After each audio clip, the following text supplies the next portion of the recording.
Grammar inter college के YouTube channel पर आप सभी का स्वागत है। बच्चों, आज हम आप लोगों के लिए संधि के ऊपर वीडियो बनाकर लाए हैं। संधि का शाब्दिक अर्थ क्या है, संधि की परिभाषा क्या है, संधि के कितने भेद होते हैं, आज हम आप इसके बारे में आपको जानकारी प्राप्त कराएंगे।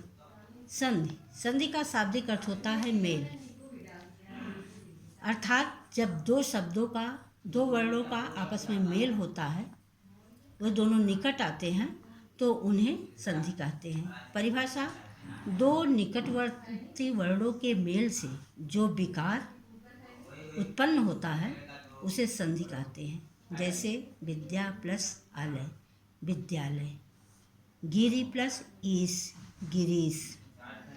अब संधि के भेद कितने हैं? संधि को 3 भागों में बांटा गया है। संधि के 3 भेद होते हैं: स्वर संधि, व्यंजन संधि, विसर्ग संधि। स्वर संधि: स्वरों का स्वरों के साथ मेल होने पर जो ध्वनि संबंधी परिवर्तन होता है उसे स्वर संधि कहते हैं। अर्थात जब स्वर के बाद स्वर ही आए, स्वर के साथ स्वर का ही मेल हो तो उसे स्वर संधि कहते हैं। स्वर संधि के भेद: स्वर संधि के 5 भेद होते हैं: दीर्घ संधि, गुण संधि, वृद्धि संधि, यड़ संधि, अयादि संधि।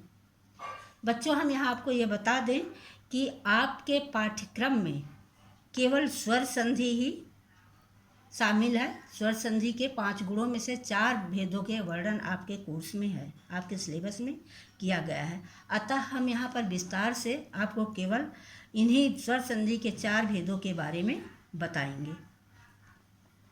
स्वर संधि का पहला भेद है दीर्घ स्वर संधि। इसका सूत्र होता है अकः सवर्णे दीर्घा।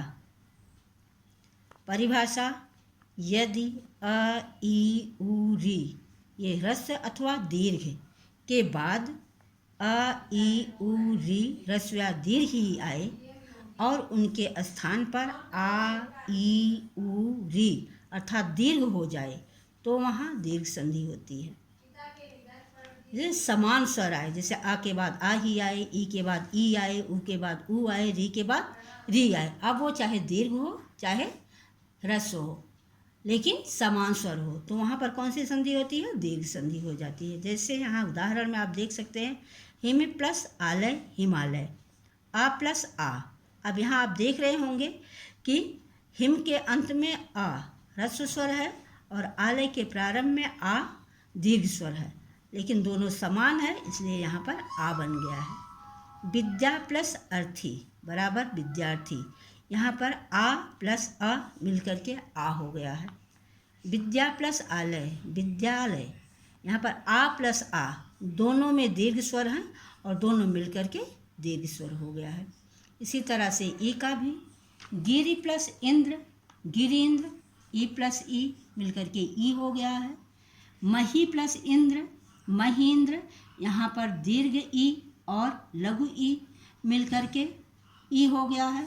मुनि प्लस ईस ई प्लस ई, यहाँ पर भी ह्रस्व और दीर्घ मिलकर के दीर्घ हो गया है, ई हो गया है। रजनी प्लस ईस रजनीश, यहाँ पर भी ई प्लस ई मिलकर के ई हुआ है। इसी तरह से उ का भी उदाहरण है भानु प्लस उदय भानुदय, उ प्लस उ बराबर उ। बधु प्लस उत्सव बधूत्सव, उ प्लस उ उ। धातु प्लस ऊष्मा धातुष्मा, उ प्लस उ बराबर उ। भू प्लस ऊष्मा भूष्मा, उ प्लस उ बराबर उ। अब री का भी इसी तरह से मातृ प्लस ऋणम। अब देखिए री प्लस री बराबर री। होत्री प्लस रिकार होत्रिकार, यहाँ पर भी री प्लस री मिलकर के री हो जाएगा। पितृ प्लस ऋणम पितृणम। ये बच्चों दीर्घ संधि की पहचान है कि जब प्रथम पद के अंत में और द्वितीय पद के प्रारंभ में समान स्वर आए और उनका मिल करके उनका दीर्घ स्वर बन जाता है तो वहाँ पर दीर्घ संधि होती है। गुण संधि का सूत्र है आद्य गुणा। परिभाषा: यदि अ या आ के बाद ई, उ, री, री ह्रस्व या दीर्घ दोनों में से कोई भी आए तो उनके स्थान पर क्रमशः ए, ओ, अल हो जाता है। अर्थात आ के बाद अगर ई आता है तो उनके स्थान पर ए, आ के बाद अगर उ आता है तो उनके स्थान पर ओ, आ के बाद री आता है तो उनके स्थान पर आ, अर, और अगर आ के पश्चात री आता है तो उनके स्थान पर अल होता है। जैसे नर प्लस इंद्र नरेंद्र, आ प्लस ई मिलकर के ए बना है। इसी तरह से वीर प्लस उचित वीरोचित, आ प्लस उ मिलके ओ बना है।